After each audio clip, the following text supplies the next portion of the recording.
பிறக்குது.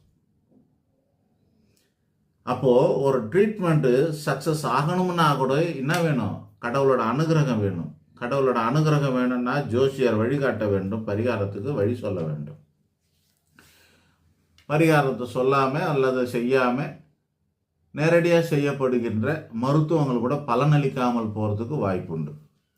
அதுதான் ஜோசியத்தோட வழிகாட்டின்னு அர்த்தம். ஜோதி இருக்கிற இடம் ஜோதிடம்.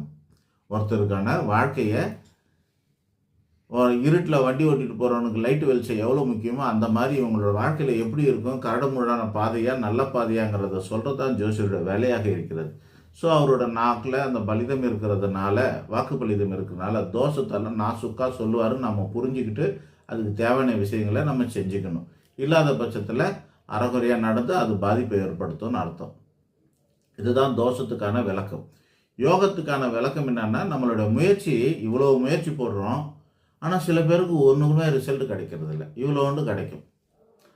சில பேர் முயற்சி பண்ணாமல் சும்மா வீட்டில் உட்காந்துருப்பான், ஆனால் அவனை தேடி வந்து பலன் தருவாங்க, தேடி வந்து பதவி தருவாங்க, தேடி வந்து வாய்ப்பு தருவாங்க. அந்த வாய்ப்புக்கு பேர் தாங்க அதிர்ஷ்டம்னு பேர். அதிர்ஷ்டம் இல்லைன்னா பல திறமசாலிகளை முடங்கி கிடக்குறாங்க அதிர்ஷ்டம் இல்லாமல். அதிர்ஷ்டம் இல்லாத நம்மளோட திறமைகளில் பலன் தராது. நம்மளோட திறமைகள் தகுதிகள் எல்லாம் பலன் தரணும்னா அதுக்கு கொஞ்சமாதிரி அதிர்ஷ்டம் வேணும். அதிர்ஷ்டங்கிறது வாய்ப்பை குறிக்கும். அந்த வாய்ப்பும் வேணும். அது இல்லைனாக்கா கஷ்டம். ஒரு பக்கம் தகுதி, இன்னொரு பக்கம் அதிர்ஷ்டம், ரெண்டும் சேர்ந்தால் தான் வாழ்க்கை. தகுதி இல்லாத அதிர்ஷ்டமோ அதிர்ஷ்டம் இல்லாத தகுதியோ சரியாக நிற்காது, நிலைக்காது. இதுதான் பிரச்சனை. ஸோ யோகம்ங்கிறது வாய்ப்பை தர வைக்கிறது தான், அதிர்ஷ்டத்தை வர வைக்கிறது தான் யோகமாகும். இதுக்கு நம்ம முயற்சி எதுவும் பண்ண வேணால், இருந்தால் தானாக வரும்.